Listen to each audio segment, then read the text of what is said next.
Не болды? Сұғады. Эфирдемін. Дайын ба бәрі? Жоқ, сол дайындап берейін ба деген қиясыз ба? Адамдар көп? Жоқ, екі адам өздері. Куәлер жоқ па не? Өздерінің куәсін алсын. ЗАГСы бар ма? ЗАГСы бар. Болды. Куәлерін шақыртсын да өздерінің. Біздің куә болмаңдар, өздерінің шақындарын шақырт. Болды, дайын болғанда жібер. Етек күркіндер қарызға жата ма? Қарыз жатады. Әкеден айырылдық. Не істерімізді білмей ішіміз өртеніп жатыр. Өмір солай енді. Өзі бұл ажал өзі айтып келмейді. Дайындал, мен келе жатырмын. Бір аптада кеп қаламын деген сөз жоқ. 60-ға 90-ға келем деп. Сол үшін ертеңінде киген көйлегіңді өзің шешесің бе, шешпейсің бе, Құдай біледі.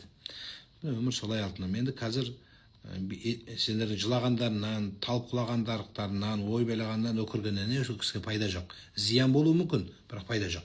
Шын жақсы көрсеңдер, соны дұрыстап шығарып салып, артында балаларың бірлікпен өмір сүріп, бір-бірлеріңе дұрыс қарап, сөйткендеріңіз дұрыс. Моладағы топырақты астынан төбеге сала ма, төбеден астына сала ма?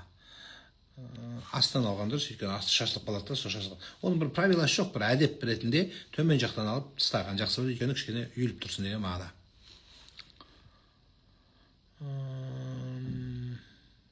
Ассалаумағалейкум дейді. Дұрыстығын айтып жіберіңізші, қарыз күндер ұстаған соң шәуел ұстала ма? Ұстансаң болады, шәуел айының ішінде болсаң. Тревожностьті қалай алып тастаймын? Кесарева 1 апрельде болады дейді. Тревожностьтің басатын негізі екі нәрсе. Біреу бәрі жалған екен біліңіз өмірде. Яғни ажал ақиқат. Сіздің тревожностьтан да жоғары тұрған өлім бар. Өлімде ешқашан ертек көрмеңіз, сказка көрмеңіз. Ертең ажалдан хабар келсе, туған туыс керек болмайды. Тура сол сияқты біріншісі сол, яғни бірінші сіздің тревожностьтан да жоғары тұрған бұл өмірден шығып кету бар. Соны алдына қойыңыз. Екіншісі, ойыңызды ғибадатқа, құлшылыққа, есебі бар, Алланың алдында есебі болатын нәрсеге бұрыңыз, жүрегіңіз орнына түседі. Анам қайтыс болғанда жездемсіз сияқты айтып еді, сол сөзден кейін есімді жидым. Дұрыс. Мысалы былай да, есіңізді жисаңыз да, жимасаңыз да бәрібір жиясың. 1 жылдан кейін жиясың, жарты жылдан кейін жиясың. Өлген артынан ешкім өлмейді бәрібір. Кафеге барасың, тамақ ішесің, туалетке барасың, бәрібір өмір жалғасады. Қайда енді жаңағы талып құлағаның? Көрдіңіз ба? Сондықтан ең негізгісі жылаудан емес, марқұмға ауыр да сол. Шын жақсылықты көргеніңіз сол болады, жақсы көргеніңіз. Намазды енді бастадым. Егер қателесіп кетсем, бастан оқу қажет па дейді. Қателесудің түріне байланысты. Қалай қателестіңіз? Ақыретте сізбен кездесе аламыз ба дейді. Субханалла. Машалла. Қандай сұрақтар. Құдай ақыретте абиерімізді ашпасын. Құдай ақыретте бір-бірімізге. Субханалла, астағфируллах,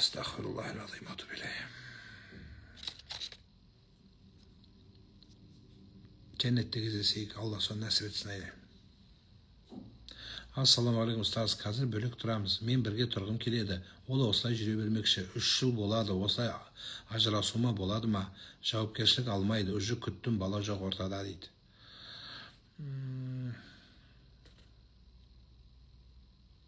Қарындасым, ажыраспауға тырыс. Максималды түрде семьяны сақтап қал. Мен имам ретінде, дін қызметкер ретінде семьяңды бұз деп айта алмаймын. Сөйлесу керек, үлкендерді қосу керек, ағайындарды, есі дұрыстар көп қой әулетте, соларды қосып біріктіруге тырысу керек. 3 баласы бар, жесір келіншек, қайта тұрмысқа шықса, оған қалың мал беріліп, өлтірісін таратады ма анасы дейді. Енді таратсын, әркімнің қызы жалғыз қызы. Ол жаңағы қыз болып келген үшін, пәк болып келген үшін таратпайды ғой өлтірісін. Қалың малды сол не үшін береді өзі? Беташар жасаймай жасайсың, неге жасайсың? Жасамайсың. Ол саған күйеуге шыққаны үшін беріледі. Сондықтан беташар жасайсың. Ол беташар ашылық болған баяғыда. Жоқ, ашасың. Әр қыздың өзінің қыз болса да жолы болады. Депрессия кезінде не істеуге болады? Депрессия кезінде Алланы табу керек. Балам түнде қатты қорқып жылайды. Ем салдырдым, сонда да шошынады. Жатқан бөлмені қарау керек. Бейіт басына суретімен қойылған, ол туралы айттық қой. Аяғым ауыр екенін білмей тұрып, атам түсіме кіріп, атын Тасқын деп қойыңдар деді. Енді УЗИде қыз дейді. Сол есімді қою керек па? Енді қызға Тасқын деп қойсаң ұяттау болатын шығар енді. Тасқына деген тоже болмайды. Тасқынгүл деген тағы болмайды. Білмеймін енді, көріңіз. Ақылдасып, үлкендермен ақылдассаңызшы өз әулетіңіздің. Біздің қазақта мужской род, женский род жоқ та. Осындай болса Тасқына деп қойып жіберетін ек. Енді салауат сүрелерді айтып жүріңіз деп ылғи айтамын. Айтқан сайын сыналып жатырмын дейді. Шын ниетпен айтсын, бәрі орнына түседі. Дұрыстығын айтып жіберіңізші, қарыз күндер ұстағанда Шәуел бірге санала ма, әлде бөлек ұстау керек па? Шәуел бөлек ниет қылынады, бірақ сіз қарыз ұстай беріңіз, бұйырса Шәуелдің де сауабын аласыз деген үміт бар. Бірақ ниет тек қана біреуін айтады. Или қаза, или Шәуел. Ораза айынан басқа оразаны қалай ұстауға болады? Тасқын ай деп қой дейді, жақсы аттар шығып жатыр. Егіздерімде Юсуп Зулайха деген есім қойылған. Қызым есімін өзгертемін дейді. Зулайханы ма?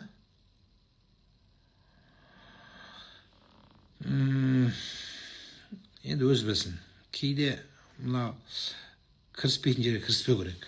Қадіріңізді кетіріп, ұрсып, балаң болса да, иә? Мысалы, ол ер жетіп бой жеткеннен кейін сенің балаң деген үкімнен шығады, ол болды енді ары қарай. Шариғатта балаң болып қала береді, иә, үйлене алмайсың, бірақ мен өзім білем десе, қадіріңізді кетірмеңіздерші. Кейде қадіріңізді кетіріп, сөйтесіздер. Бала сені тыңдамаса, үлкендер тыңдамаса, молдан айтқан атты өзгертпе десе, мен өзім білем десе, енді не істейсің? Қадіріңді кетіріп, сонымен айтысып, жыртысып, жағаларыңды жыртып, бір-бірлеріңнен бет көрмейтін еуіп кетесіңдер ма? Не істейсіңдер енді? Қазір демократия өзі білсін болды. Қой дегенде қоймасаң, өзің білгенін істей бер дейді. Сколько раз надо говорить астағфирулла, а сколько сможешь только говорить. Чем больше, тем лучше. Зулайха ауыр есім дейді, дұрыспаймыз. Зуля деп қоя бер, еркелет, документте тұра берсін, Зулайха деп. Шәуел айы қанша күн ұстайды? 6 күн ұстайсыз.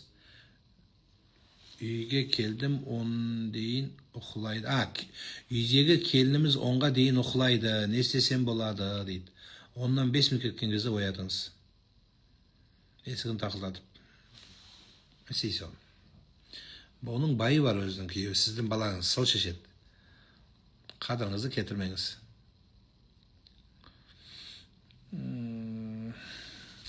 Шәуел айына 2 рет ұстадым. Денсаулыққа байланысты ұстамадым. Жалғастырсам бола ма? Болады, қаза ұстасаңыз болады. Бірақ денсаулығыңыз болмаса ұстамай қойыңыз. Сәлеметсіз бе? Адам бойында сиқыр барын білу үшін қандай сүре оқып білуге болады? Керек жоқ, сүре оқып, басып көрейін ба, шыға ма, шықпай ма, жыным бар ма, жыным жоқ па, көзім бар ма, көзім жоқ па деген андай тест на беременность сияқты тест на жин болмайды. Он тест бар ма, жоқ па? Ойбай, есілеп қалсаң, жын бар екен точно деп, сонымен өзің құп сау адам жынды болып кетесің. Керек жоқ. Іздеме, басыңа сау, басыңа сақина тілеме.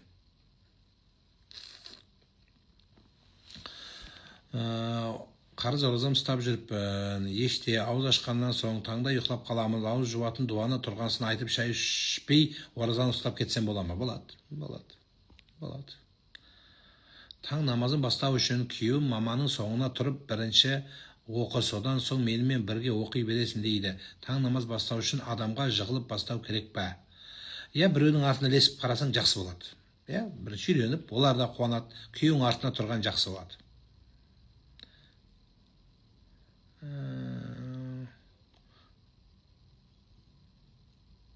Соплық туралы айтасыз ба, дейді. Ол кісіге штраф салған. Можно узнать расписание Шавваль месяц, хотела бы 6 дней дополнительно ораза держать. Шолпан қабыл болсын ниетіңіз. Знаете, возьмете с интернета или из приложения Сажда Кизет времена намаза, да, Сажда Кизет, и утренний намаз будет последней точкой, когда вы закончите утреннюю трапезу, То есть закончите в это время, во время утреннего намаза вы уже должны будете завершить. А вечерний магриб, либо там ахшам, он пишется, шамда ауыз ашасыз.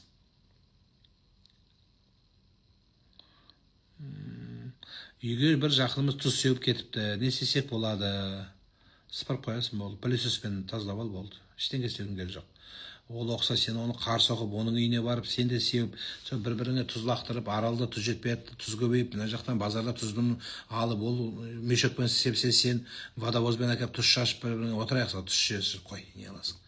Оның өзі деңгейі сол шығар, мән бермеңіз. Түзу көңіл қисық нәрселерге мән бермейді. Сонда өмір сүру оңай болады. Ой, ана бүйтіп айтты, аузын жабайын, ол тұз сепсе сен жаңағы туалеттің ішінен сеп, ол сепсе сен былай сеп, ол бір нәрсе лақтырса сен раковина лақтырса сен унитаз лақтыр, оған не болады? Сол дұрыс бола ма? Бір ғалымның айтқан жақсы сөзі бар.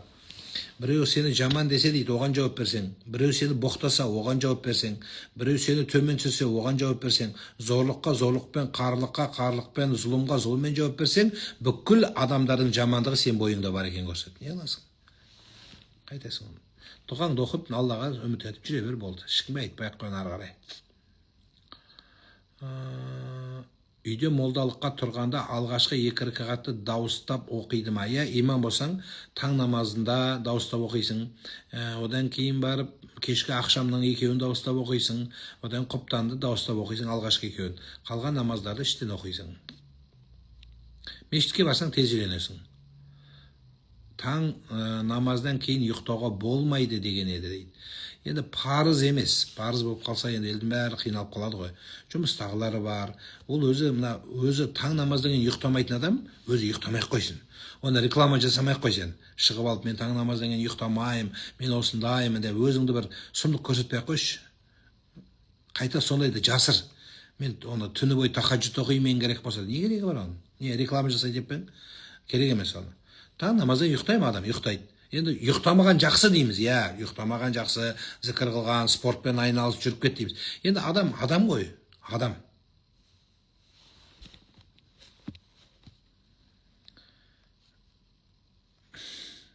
Алтынбек үйленіп кет деп дуа жасап беріңізші дейді. Кетің дұрыс емес екен, үйлен деп айтайық та. Бала ауырғанда Фатиха сүресін оқып, аластасам болады ма, намаз оқымаймын дейді. Болады жаным, болады. Ассалаумағалейкум, автоаварияда адам қайтыс болса, көлік жүргізушіге шариғатта қалай болады дейді.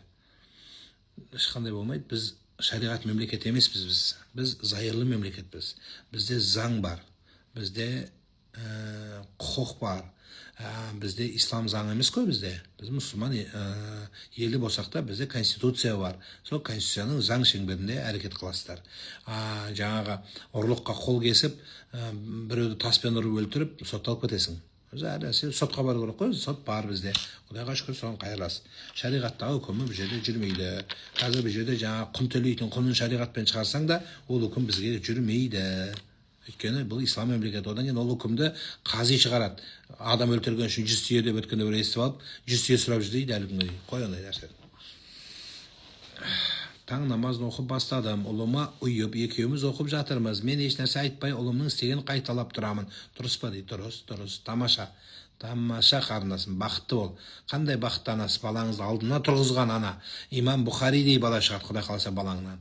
Одан да зор бала шығады, бұйырса көресің. Соны артына тұрғызып, әрдайым өзі кез келген адамның дана өскен, өнген адамның артында әйел тұрады деген сол анасы тұрады жаным. Дұрыс. Бақытты болыңыз. Сіздің кеңесіңіз керек. Жолдасым ағасымен қарым-қатынасы 2 жыл болды, ұрыс дұрыс емес. Бірінші әйелінің баласына тойын барып, абысынымыз жанжал шығарып, сонымен қарым-қатынас болмай тұр. 2 жылға кетті, не істейміз дейді. Жақсы сөйлей беріңіздер, артынан болды. Зорлап ешкім араласпау керек. Мысалы, бауырмен орта үзілмеу керек. Бірақ үзілмейді қашан? Сенен үзілмеген адамнан үзілмейсің. Сені көргісі келмей келсе ұрып, боқтап, тоқпақтап, арыңды түсіріп, намысыңды түсіріп, сені қарғап, үйіне кіргізбейсің, малайсың ба не, көшеге жататын. Не ақымақтық. Мысалы, шешелер де кейде әдетсіздік жасайды. Мысалы, бір баласы, 2 баласы бар, мамасы мына баланы жақсы көреді, ақшасы бар. Осымен осының қолында тұрады. Мына баланы жек көреді, кіргізбейді. Сөйтсе мына үлкен бауырым, шешем деп барғанда, сен қабылдамаса, сен малай емессің ғой, слушай. Сен құның бар сенің, адамсың сен, семьяң бар сенің, абыройың бар сенің. Ол ары қарай жүре бер. Бірақ сен жаман сөз айтпа. Сенің сыртынан айтса, сен дұға қылып қой, Алла соларға мейірімділік сал, қарғама. Болды, өмір жалғаса береді. Бірге тумақ бар, бірге жүрмек жоқ дейді. Үзбе қолыңды, сенен үзбейінше үзбе. Өз үзді ма, өз кете бересің сол кеткені. Болды. Туған бауырыңа бүйрегін беруге бола ма шариғатта? Күшті болады. Осы донорствоның патологын көрсету керекпіз біз. Шариғатта үлкен дұрыс. Шариғатта мынандай мәселе. Қазақстан мұсылмандар діни басқармасында бұл туралы пәтуасы тұр, пәтуалар жинағында. Органды беруге, донорлыққа рұқсат болады. Қашан? 2 органның біреуін бересің. 1. Екінші, саған зияндық келмеу керек. Яғни сен өзің өліп қалма, орган береді. Бұл 2. Содан кейін дәрігерлердің сенімді өкілдері болу керек. Яғни сеніңге мұсылман дәрігерлер, яки болмаса дәрігерлердің бір кішкене консилиумы солай етіп, сені тексеріп көріп, яғни ол өліп қалып, сен де жарым-жартылай мүгедек болып қалмау керексің. Сондықтан осындай жағдайда рұқсат, қайта сауап. Одан кейін келесі негізгі шарты ақшаға сатпайсың, ақшасын алмайсың. Күйеуімнің таң намазға жығылуына себепші болдым. Ол жақсы ма дейді. Күшті, бірақ сен де оқы. Сен ол оқымай, ол да тастап кетеді. Әйел, еркек екеуі 2 жарты 1 бүтін. Сондықтан сен еркекті тұрғыздың ба, артынан сен де тұр. Мен сенің артына тұрамын, жаным деп артына тұр. Соны тіле намаздан кейін. Құдайым, осы күйеу менен басқа ешкімді алмасын. Единственный әйел мен болайын. Менен кейін прямой саған кетіп қалсын өзі, Құдайым деп сөйт тіле. Тоқалап қалмасын деп. Тоқалын алып подарка қылып жібермесе, мені бір жаққа ұстазына ма, шәкіртіне ме, қалай қазір? Қалай қылып отыр? Шәкіртіне беріп отыр ма, не істеп отыр? Сондай болып қалмасын деп соны айт, дұға қыл, соның өмірін сұра, бақытты болсын деп сұра. Сол күшті болады.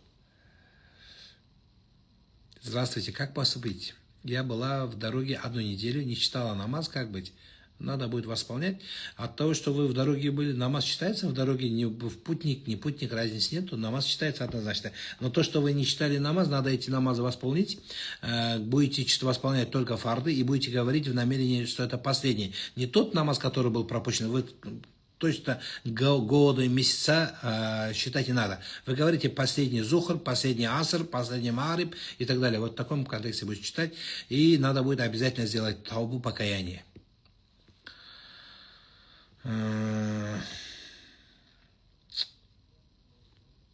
Сіз сияқты үлкен дана білімді болуын Аллам нәсіп етсін. Айданым, сен бәрінен де ақылды боласың, жаным. Сен бізге ұстаз болып бұйырса, сен жақсы оқы. Құдай маған өмір беріп, саған үлкен ғылым дәрежесін беріп, сенің артыңда біз намаз оқуға Алла нәсіп етсін, жаным. Сен керемет адамыз, азамат бол. Ұстаздардың ұстазы бол. Қазір біз сұмдық қылып жатырмыз. Анау ұстаз мен күштімін, мынау мен күштімін деп, анауын білмейді, Нұрлан білмейді, анау білмейді деп сұмдық қылып таласқан заман болып тұрмыз. Сен сондай оқы, соңын оқу бітпейінше келме. Оқуды бітіріп келді, осы ұстаздардың бәрін бітшін шығарда, алдына тұр, біз сен артына тұрып намаз оқиық. Міне біздің Айдын бауырымыз осындай бауыр деп, Құдай соған жеткізсін.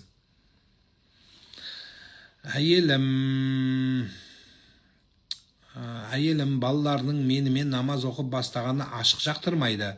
Жұмақ, это фантастика. Кто туда сходил дейді. Сен әйеліңе жақсы қара. Сен әйеліңе жақсы қара, осындай сөздерді дальше айтқыздырма. Отырып алып уағыз айта берме әйеліңе. Дастархан үстінде отырып, тамақ ішпей-ақ 24 сағат уағыз айта берсең, сенен бәрі қашып кетеді. Сенен мен де қашып кетемін, не то что әйелің. Бала шағаң безіп кетеді. Сондықтан заставлять етіп ұрма балаларды, соқпа. Өзіңді өзгерт.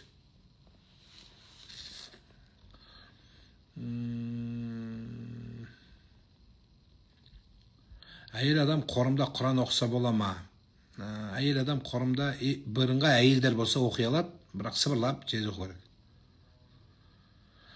Нұрлан Мырза, супруг моей подруги, не оформив развод, сделал некий с другой женщиной. Разве это не контролируется? Мы же не контролирующий орган. Есть люди, которые абсолютно к отношения к мечети, к имаму не имеют. Да? Допустим, кто-то где-то читал или был когда-то имамом, и сделали некие, она не контролируется же. Во-первых. Во-вторых, она юридически как таковой силы не имеет. Если государство в чем-то обвиняет, допустим, некие, значит, соответственно, государство должно признать юридически де-факто, что это исламский нике. А государство же не признает религиозные устои. У нас сельское государство. Допустим, если человек придет в больницу и скажет, у меня заколдовали. Как здесь что будет написано? Пациент заколдованный, да? Или наведенный порча, поэтому у него голова болит. Разве такое пишется? Даже если это вас заколдовали именно. Больница это признает? Но это не признает, это глупость же. Точно так же нике, она не признается государством. Поэтому, если они сделали нике, здесь имам, мулла ни при чем. Хор қыздар жайлы айтқан имам жайлы пікіріңіз қандай дейді. Құдай қаласа барғанда көресің. Не қыласың оны? Ана имам пікірі енді айтты, жәннеттің халін айтқан шығар. Ондайды мен де айтам. Бірақ енді айтатын аудиториясы болады. Оны бәрі бізде интернет телефонның пайдасы да бар, зияны да бар, бәрі шығып кете беретін болды қазір. Сол сияқты әр сөздің өзінің иесі болады. Ақиретте адам биологиялық әкесінің атымен шақырыла ма, бағып өсірген әкесінің атымен шақырыла ма дейді. Біздің қазаққа сол маңызды. Ертең мені шақырса приемға, мен что-то атым дұрыс айтпай, шатасып қалсам деп. Ай, айналайын қазағым-ай. Ай, қазағым-ай. Осы пейілің ғой сені көтеріп жүрген адам ғой. Елді ұстап, ақ пейілдігіміз, ақ ниеттігіміз. Солай. Ай, алтаным сол. Кітаптарда не жазылады? Кітаптарда әкесінің атымен жазылады дейді. Бірақ біз білмейміз ғой әкеміздің кім екенін. Шешең біледі. Сондықтан не істейсің енді? Еврейлерде сондай бар екен ғой. Матриархат мамасының фамилиясымен жазылады екен. Неге десе мамам точно біледі кімнің баласы екенімді депті ғой. Сол сияқты ғой енді. Алла өзі тауып алады сенің атыңды, қорықпа. И сен атыма отзываться етпей қалам деп жатсың ба сен? Қанат деп шақырса сен, Қанатович деп шақырса сен, Сұлтанович болып қалып, это не я деп отырып қалып қоймайсың, қорықпа. Қайта қашамыз бәріміз. Айтпаса екен, атымды айтпаса екен дейміз. Қайтыс болған адамның органын алуға бола ма дейді. Донорство шариғатта рұқсат етілетін жерлері бар, егер туған туыстары рұқсат берсе, және ақшаға сатылмайды. Сәлеметсіз бе, өзімнен өзім қорықсам, үйде ешкім болмаса, 3 жыл бұрын бір ай бастырып қалып жүрдім де мысалдар бағыңыз. Өткенде біреу жазады, ішім пісіп жатыр үйде, не істейін деп. Ужас кино көрдім. Содан кейін не болады дейді. Үйде біреу жүргендей болады дедім. Көзіңе біреу елестей бастайды. Вампирлерді көрсең, Құдай қаласа, кеп қалады оларда көз алдыңа. Сондықтан дұға оқып алыңыз болды.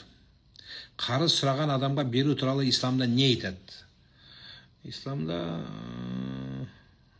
қарызың бере алсаң бер, сауап болады дейді. Процент бермей бер.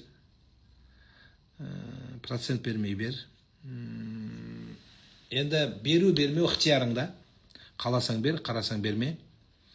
Бірақ берген жақсырақ болады, сауапты болады қашан, егер адам үйленем десе. Үйленіп жатса, біреу соған берген жақсы болады. Одан кейін жазу керек. Қазіргі жазудың енді телефон, видео, аудио, соны фиксация жасап аласың. Ол процент қойма, үстінен дәметпе. Егер ол адам қайтара алмаса, қылқындыратыныңды айтып қой, біліп жүрсін. Или қылқындырмайым, бергеніңде бір бересің де. Бірақ қарыздың ең жақсы жолын айтып берейін сіздерге. Мысалы, сенен 5000 теңге қарызға сұраса, сен лучше 2000 теңге бер. Или 1000 теңге бер, айт. 5000 беремайым. 1000 теңге берді, айт. Сен маған қарыз емесің осыны алды. Бұл ағайындардың ішінде жақсы болады. Мысалы, ағайын, көңілін жықпайтын адам бар ғой. Қарыз сұрайды сен, қарыз берші дейді. Сол кезде сен оның сұраған суммасының жартысын, кішкене частин бер деп, бір бөлікшесін айт. Мен осы қолынан келген осы, сен маған қарыз емессің де, болды. Осын бер, ол да риза, сен де риза боласың.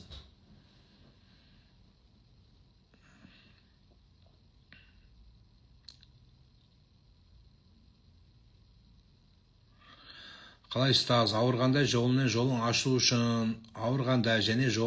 үшін қайсы дұға оқысақ болады дейді. Дұғалар өте көп. Ағуду би кәлиматиллахи таммати куллиха мин шарри ма халақ көп енді. Оның бәрін айта берсек қазір жаттай алмайсың да. Ең дұрысы, мен сіздерге айтайын бір, ең жақсысы, оңай қайсысы десеңіздер, 2 сөз жаттап алыңыздар.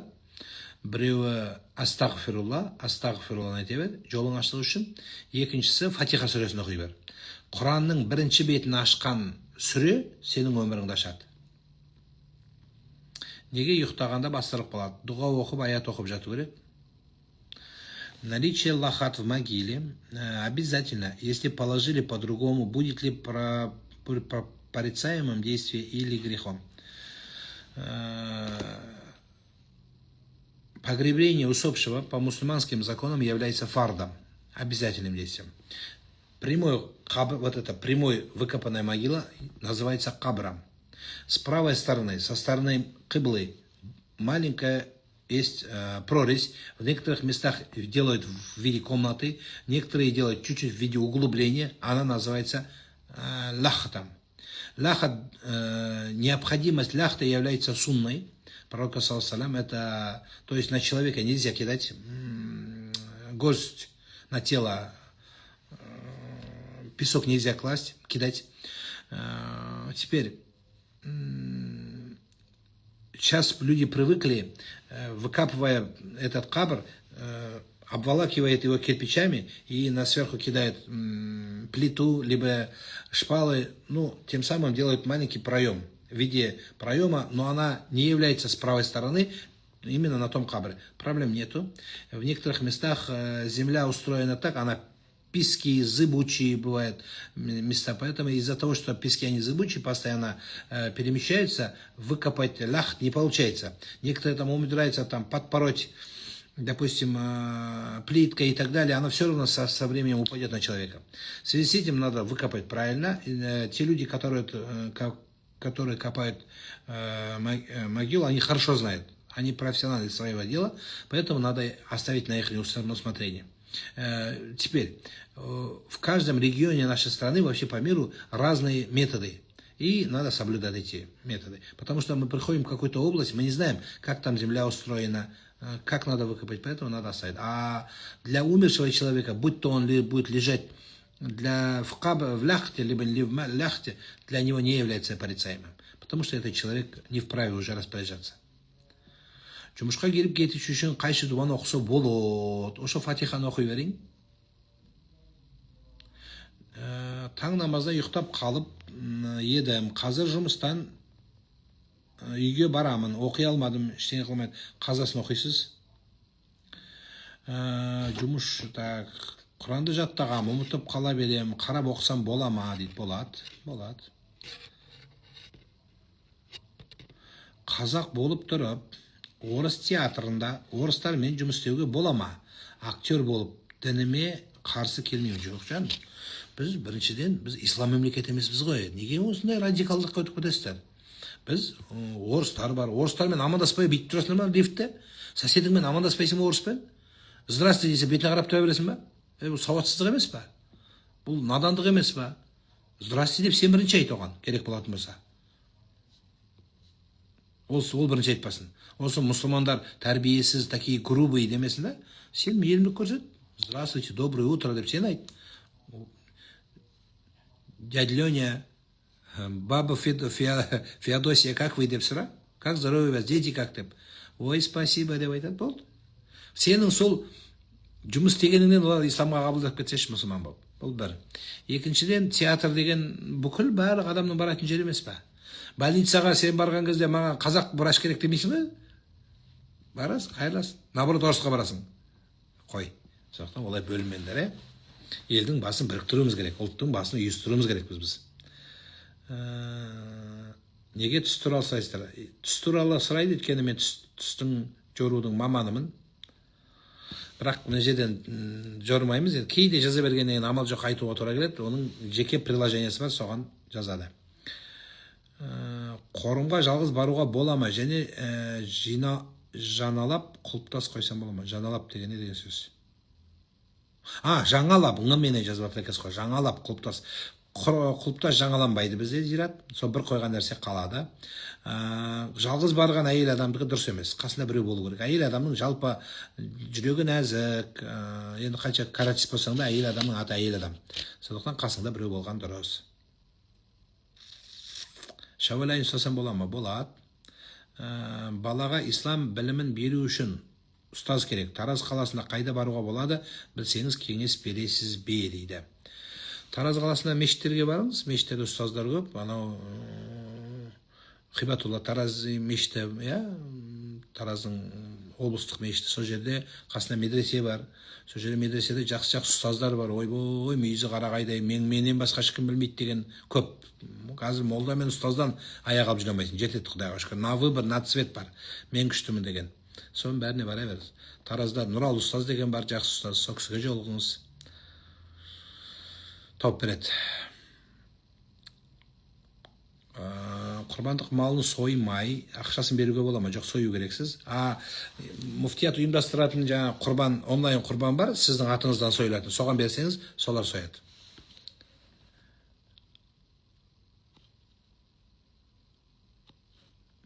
Ауру қорқынышты емес, өлім қорқынышты емес, ең қорқынышты жалғыздық дейді. Шын ба дейді? Жоқ, олай емес. Жалғыз болсаң қанша боласың? 10 жыл, 20 жыл жалғыз бол. Мейлі 50 жыл жалғыз бол. Өмір өтіп кетеді ғой. Қияметші. Мәңгі емес па? Қабыршы. Өлімші. Оңай деп атсың ғой деймін. Әшейін сөз ғой. Ол ана философиялық ойлар ғой өздерінше.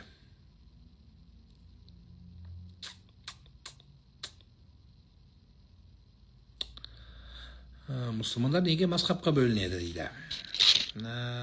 Бәріміз бір емеспіз, біріміз. Мазхаб сол бір жолды саған түсіндіріп беретін имамдар. Барлығы бір негізі. Біреу кішкене былай хадистен алады, мынау алады. Пайғамбар Мұхаммад саллаллаху алейхи ва саллям адам болған, Ол кісі 23 жыл 40 жасында пайғамбар болды, 23 жыл пайғамбарлық жүргізді, 63-те қайтыс болды, 23 жыл пайғамбарлық міндеттемесін атқарды. Енді сол 23 жыл бойы қасында жүрген жоқ адамдар. Мысалы, біреу Йеменнен келді. Пайғамбардың қасында 10 күн жүрді, 20 күн жүрді, 1 ай жүрді, бір нәрсені көрді. Бұл кетіп қалған, мысалы, сол кезде, ол келген кезде пайғамбар қолын былай ұстады. Кейін Қазақстаннан, Орта Азиядан тағы бір бабамыз барды. Ол кезде, мысалы, ол пайғамбар былай ұстады. Енді ол мынаны көрген жоқ қой. Сонда қайсы дұрыс? Мынау да дұрыс, мынау да дұрыс. Намазы былай оқыса да дұрыс, мынау да дұрыс, мынау да дұрыс. Бәрі дұрыс болды. Кейде былай ұсталынады, кейде. Соны енді мынаны ұстаған адам, мынаны көрген жоқ, ол мынаны дұрыс емес демейді ғой. Сонда бұл былай үйретеді, мынау былай үйретеді. Түбі дұға қылып тұру дұрыс. Міне осы қарапайым түсіндіргенім. Сонда бәрі дұрыс болады. Осыдан шыққан нәрсе. Орысша айтқанда попроще түсіндірген. Нұран имам, доброе утро. Подскажите, как заставить учиться? Заставлять, мне кажется, не получится. Мы сами привыкли, что нас всегда заставляли. Сейчас время не то, чтобы, знаете, заставлять.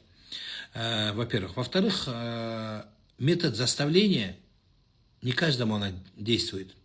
Наоборот, вы можете навредить ребенку. Не в плане физической. Она физическое вообще тоже запрещено, но в виде морального тоже его травмировать. Поэтому каждому ребенку есть свой подход. Вот найдите этот подход. Допустим, вы набираете звонок. Я же так скажу. Я вам лучше наглядно покажу. Будет более правильно. Смотрите, вот цифры. Я нажимаю 6-3. Если вот между ними нажму, что это будет? Перепутается. Вот точно так же. Понимаете, надо вот нужную комбинацию нажать. А как нужно нажимать? Она в порою жизнь уходит. Чтобы найти нужный подход для человека, может даже пройти целая вечность. Целая жизнь может пройти. Мы же так же делаем, когда ищем дорогу для просветления, или когда мы хотим победить какую-то проблему, мы иногда забываем, что наша жизнь вся проходит. Құранды күніне өлең сияқты айта беруге болады ма? Болады, оқи беріңіз. Түсімде анамды көргім келеді, дұғасын жасаймын. Анам жолдасы маған кіреді. Көңіл күйі жақсы, күліп жүреді екен. Маған кірмейді. Ренжісі бар ма? Уайымдаймын. Қайта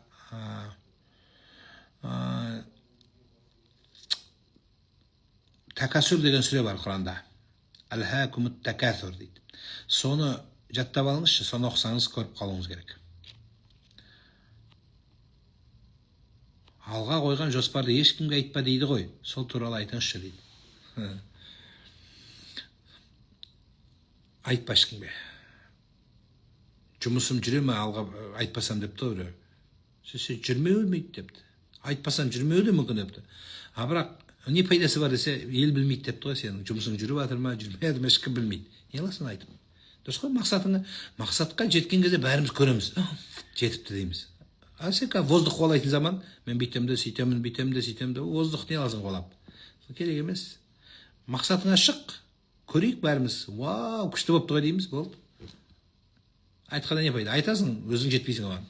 Тамақ ішем деп ішпеген сияқты ғой. Түсімде ақ жылқыда шауып жүрмін. Ол не мағына береді? Ой, депутат боласың бұйырса.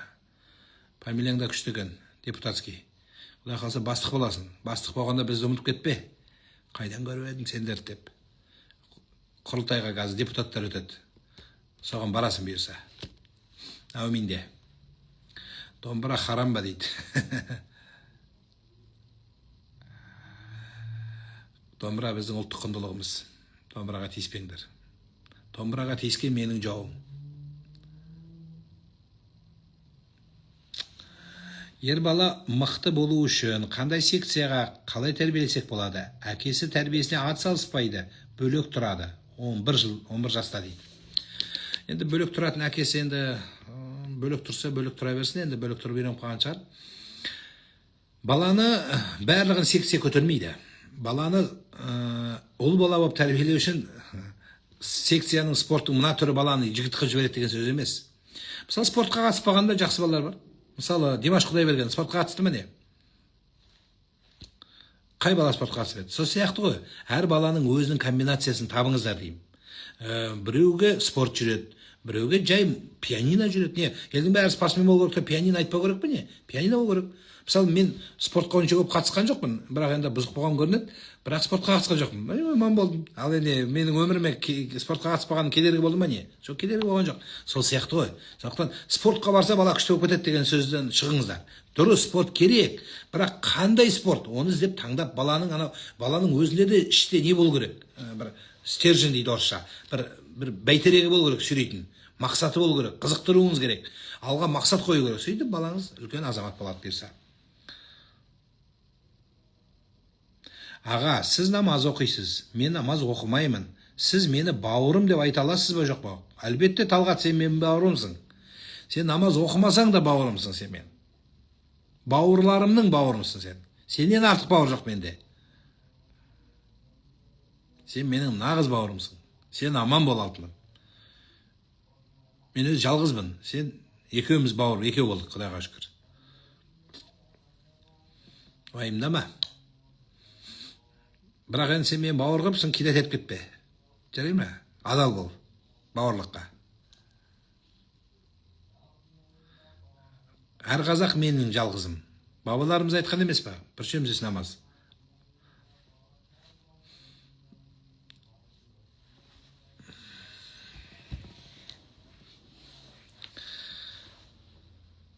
Әні қанша бауыр көбейіп кетті көрдің бе? Әні бәрі бауыр саған.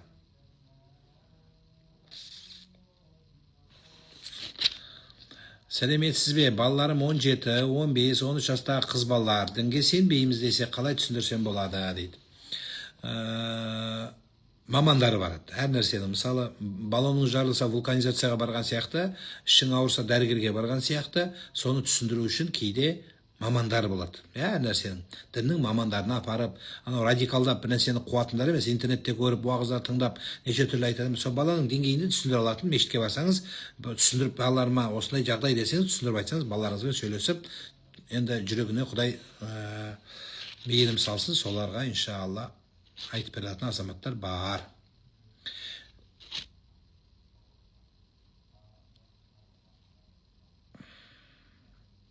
49-ға толды, мүшел жастама дейді. Шықтың. 11 жастағы ер бала намаз оқуға бола ма? Ата-анасымен үйренсе жақсы.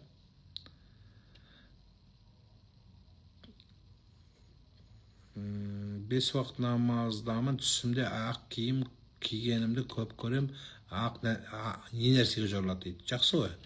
Киім, ұят, ар, намыс, әуретіңді жабу, тазару, ағару, өзгеру, бәрі жақсы ғой. Алжыған кісіге не істеуге болады? Жылы сөйлеу керек. Алжыған кісіге Шайхул Фани дейді, жақсы сөйлеу керек. Ол түсінбеуі мүмкін, ашулануы мүмкін.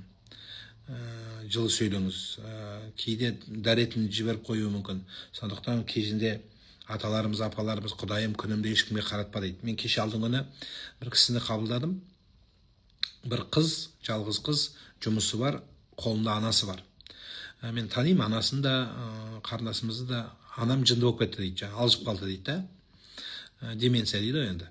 Сондай болды, киімін жинап шығып кете береді дейді. Мен далаға шығып кетсем, нанға кетсем, үйде ес ашып шығып кетіп қапты дейді. Әрең тауып алдым дейді. Енді не істеймін дейді. Өте қиналып отырмын дейді. Сондықтан ағайын туған туыс жәрдем бермесе қайтейін, қарттар үйіне апарайын ба анамды деп сөйтіп қиналып отқан адамдар бар екен. Сондықтан осындай ахуалда Құдай жеңілдік берсін деймін. Жылы сөйле, түсінбеуі мүмкін, кейде ұрады дейді. Мен ұрып тастайды мені дейді. Үлкен кісі ғой енді бәрібір. Мен қызымын деп, сол жаңа мұңын айтып жатыр да. Сондықтан бабаларымыз бекер айтпаған екен ғой, күнімді қаратпа ешкімге деп, өзі аяқпен жүріп, аяқпен кетейінші деп бір әжелерімнің айтқан сөзі есіме түсіп отыр. Аяғыммен жүріп, Құдай аяғыммен алып кетші мен деп. Өйткені жаңағы тух деген сөзі қиналғаны бір ауырлық дейді да. Тату жайлы айтыңызшы дейді. Тату салуға пайғамбарымыз тыйым салған, харам деп айтамыз. Егер бар болса кетіруге тырысыңыз денеңізде. Енді білместікпен сіз қойып қойған болсаңыз, бірақ қоймаған болсаң қоймай-ақ қой.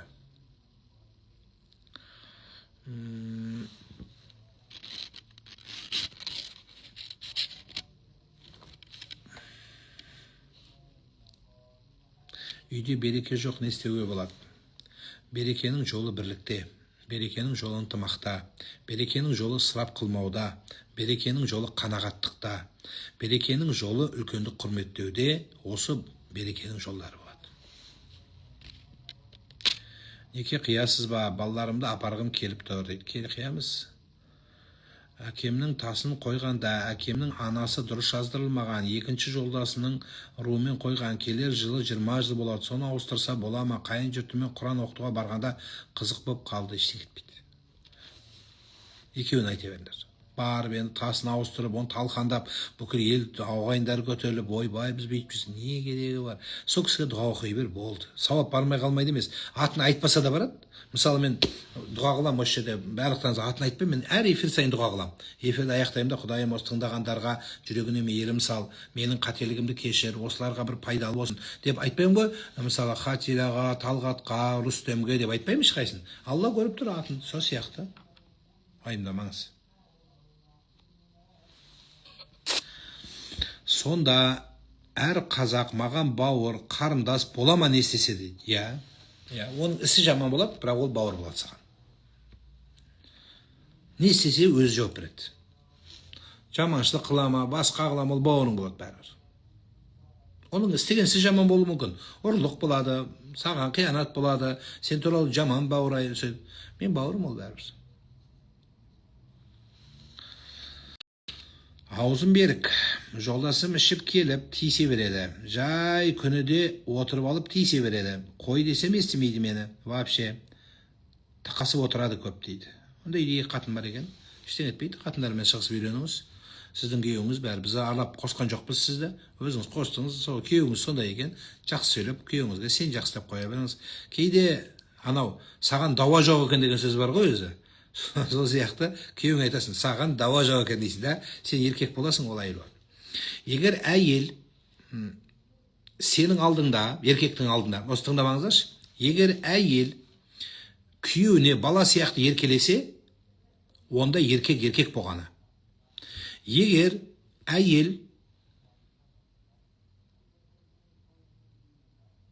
еркек сияқты болса, онда еркек қатын болғаны. Бұл қағида. Мәйітте тату болса, оны қалай кетіреді? Мәйітке тиіспейсің. Мәйіт татуированы болса, тату үшкісімен кете береді. Татуын кетірмейді мәйіттің.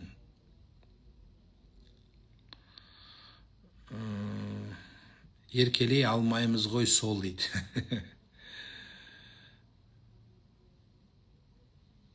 Бір жігіт айтыпты молдаға. Молдеке, әйелімді еркелетсем басыма шығып атыр депті. Еркелетпесеңші деді, көшеге шығып атыр депті. Сөйтсем молда айтады дейді, көшеге шыққанша сен басыңа шыға берсін деп. Сол сияқты солай енді. Еркек көрсете алмайды.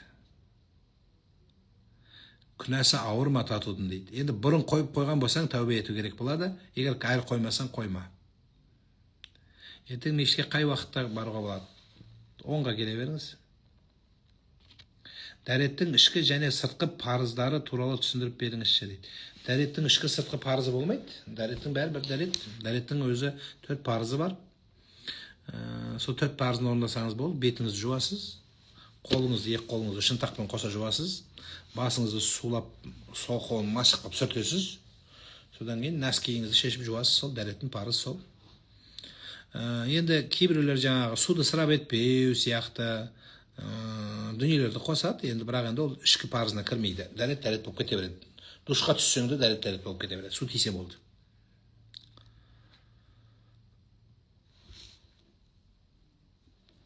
Алматыда үлкен мешіт қашан ашылады? Құдай қаласа ашылады. Құжаттар реттеліп жатыр. Халық қоғамдық қоры жасап жатыр. Тимур Аскарұлы Құлыбаевтың салған мешіті жақсы білеміз. Келіңіз. Я.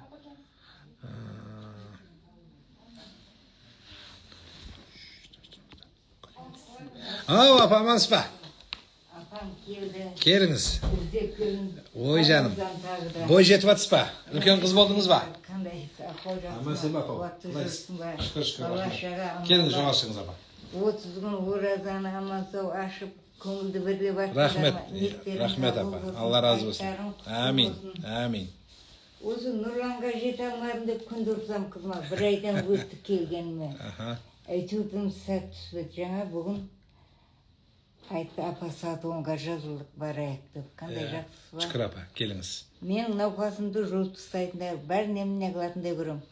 Анауға садақа беріп жүрерін қабыл болсын. 12 мың пұл, 12 адам атын жатып келді ма? Келді. Келсе болды. Сосын 2 мың неге салдым Алматыға. Қабыл болсын, апа. Олмеймін. Жасыңыз қаншада? 76-та. Ой, жас қыршын қыз екесіз қойып. Қайда әлі? Қыз екесіз ғой. Мен сізді ападақ қоямын. Мынандай отырысым. Қойыңыз. Ойба. 76-да болсаңыз, менен 2 жас кіші екесіз. Ойба, қой. Қой, қайда әлі? Болашағың алды әлі. Жатсың ғой әлі. Деніңіз сау болсын, апа. Осы балаларыңыздың қызығын көріңіз. Әумин. Қай жақтың қызсыз, туған жеріңіз? Мен Өзбекстан. Қай жері? Не, жыңғылды совхоз деген бұрын совхоз болған. Колхоз бар. Бұхарада. Бұхара жақ. Жақсы. Кейін Набайға Атам қайда? атаңды Жібердіңіз ба? Дұрыс. Перінің қыздарына алып барды. Алла жарылқасын енді. Алла жарылқасын. Қайда 21 жыл болды ма? Ташкент кеткен. Сөйтіп өтсияқа келдім. Шал кеткеннен кейін балдарым. Алла ниетіңізді қабыл қылсын, апа. Деніңіз сау болсын. Қолыңыздан келгенше осы халықтың, елдің, балаларыңыздың тілеуін тілеп, баршамыздың тілеуін тілеп, осы біздің тілеуіміз тілеңіз. Мемлекетіміз тыныш болсын. Осы сіздердің ақ жаулықты аналардың тілегі көп дүниені түсейді, апа. Сондықтан Алла разы болсын. Телефоннан көріп тахажжуд намазын оқығанды айтасыз ғой, 2 бас парыз намазын оқимын. Қабыл болсын. Түнде мен кей кезде 1:30-да, кей кезде 3-те, кей кезде 2-де бір ұйықтап тұрып Жақсы, апа. оқимын, әйтеуір тілек тілеп, елдің тыныштығын балдарым. Баяғыда келгенде мына қызға айтып едіңіз ғой, анау су беремін деп 40 күн. Оғыз келмеді ма? Келді. Мен Таразға кетіп қалдым. Кеше 2 ай болып қалды, келгеніме оздым, сәт түспейді, ораза болып кетті. Бұларға ұрсам барып, қолымнан беріп, ана партия. Сіз маған жаздыңыз ба WhatsApp-тан? Сіз жаздыңыз, апаммен келдім деп, сапарда едім деп. Маккан ұсы ма, қайырын жүрді? Мен кеземзем соны,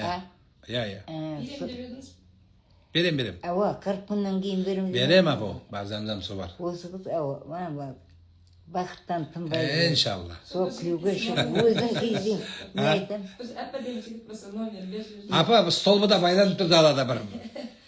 Ана столбыда қабырғада бір еркек байланып тұр, неге қиып берем құда қаласа. Күтіп отыр. Күтіп отыр. Баға ашылсын. Былай ғой, апа. Менің тілеуіме қарағанда, мына балаға сіздің тілеуіңіз тез өтеді. Мен тілеп жатырмын. Тілей. Одан кейін сіз екеуміздің тілеуімізге қарағанда, бұның өзінің тілеуі тез өтеді. Сол өз мойынсынбайды да өзі. Содан кейін анандай таңдай бермеу керек. Жоқ, анандай. Бір түрі әдемі, мамасы өліп қалған, дипломы бар. Енең болмасын деген жоқ ондай. Кешегі сонда сіздің неңізді жаңа оқып отырмын. Иә. Бәрін жазыпсың. Апат басқа енесі жоқ деген Иә. Сол сондықтан бұйырса болады апа. Бағы ашылсын. Ана Құранда Фатиха сүресін айтамын ғой. Фатиха сүресі бірінші әлхамды дейміз ғой енді. Сол әлхам Құранның бетін ашқан сүре адамның өмірін ашады. Сондықтан өзі аузыңда әлхам бар ма деген сөз бар ғой. Батада аузыңнан әлхам түспесін дейді. Сондықтан әлхам деген сөз сол Фатиха айтылған. Сондықтан бақыттың жолы сол Фатиха әлхам. Сондықтан Алла Тағала сол Фатиханы оқуға нәсіп етсін апа. Енді жасы 39-ға қарап бар. Бағы ашылады апа. Отырған қыздар жақсы бағын табады апа. Уайымдамаңыз. Үйі бар, машина бар. Ойбай, бәрі бар екен ғой. Бәрі бар. Болды енді. Жегіт керек үйіне. Біреу бар ма өзі? Кімді олап берейік өзі? Бар ма? Не болды естейміз өзі? Болады береші. Бағы ашылсын. Тұлғыға байланғаны бар. Иншалла. Бір жақсы, қазір былай ғой апа, ортаға адамға түскенде де адамды білмейсің ғой. Баяғы аталарымыздың сіздің заман болса айтуға болар еді. Мынаған барасың, мынаған бүйтесің, мынаған бүйтесің, тынып кетесің деп. Қазір өзі адам аласы ішінде солай болып қалды ғой. Соны сырты жақсы көрінгенмен ертең тоқпақтап ұрып жатса, немесе залым мен зұлым болса, қап сізге сеніп қалып едім деп ортасына түсіп өкінген қиындау ғой апа. Сондықтан сырты жылтырақ, іші қалтырақтар өте көбейген заман. Сондықтан Құдай әркімнің өзіне берсін. Бірақ біз де бір ниеттес етіп, бір дұғада болайық. Алла береке берсін. Енді бұл қыздың бағы Құдай қаласа ашылады. Сіздің мәселеңізді айтыңыз, сіз қалайсыз? Жақсы, мен сол давлениеден инсульт алып едім ғой. Бірақ докторға жатпадым. Басқа бір молдаға оқып жақсы болдым. Сонан кейін өсерге келсем, бәрі молданы көрдім. Мана үлкен мешітке бардым. Маған Құдай не қылды ма, ұнамады. Сол Нұрлан деген бала бар, соған мен оқыламын деп. Оған әкелді қызым. Дұрыс. Сөйтінде жақсы болып қайтып кеттім. Былтыр мартта құлаған, ораза түсіп, оразаны тұта алмадым. Осы жаққа келдім, тағы бар оқылайын, тағы бір әруақтарыма әйтеуір. Сол Нұрлан имам оқыды ғой сізді? Содан жақсы болды? Жақсы болды. Құдай Алдында бір молда оқыды, ол бейшара көз тиіп қайтыс болып кетті. Анау құлаған кезінде аузым қисайып. Сол молда өліп қалды ма оқыған сіз олды? Сізді оқыған молда өліп қалды ма? Мен оқып өлген жоқ. Апама көз тиді ма? Жоқ, сол молдаға көз тиген. Бір шудан кейін құлаған ғой бейшара. Құдай сақтасын, сізді оқимын деп бізге кетіп қалып жүрмейді. Жоқ, арқасынан жара шығып, ана сақыры бар екен де, доғдыры 11 Болды апа, тағы оқып қоямын Құдай қаласа. Мен оқы жақсылап, одан қорықпа, мен де тәуіп адам. Болды апа, білем. Бағыңыз ашылып Құдай қаласа күйеуге тиіп кететін деп оқимын ба тұра? Айнайды. Балдар күледі ғой, апа, байшалға тиіш. Жақсы апа. Күлем, күндіз сөйлейді болам, кешке үйге қайтып келем, мәшін жаңа айтып үй салдырып. Чаңганы бар шалтап берейін ба? Жоқ, шал. Жақсы апа, бағыңыз ашылсын, Алла береке берсін, деніңіз сау болсын. Бақтың ашылғаны осы ғой, балалардың амандығы, деннің саулығы, осы аузыңызда Алла болып, жүрегіңізде зікір болған Алланы ұмытпай. Жақсы, Алла береке берсін апа. Қазір көрейік.